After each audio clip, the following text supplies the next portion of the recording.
Welcome guys.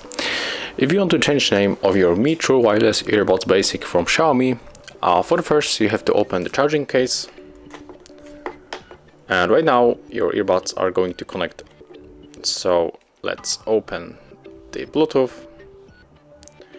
As you can see, they are connected right now. And all we have to do is just to click on the settings icon, tap on the rename, and right now we can use the backspace, clear all of this, and then tap clear new earbuds, and then just tap on the OK.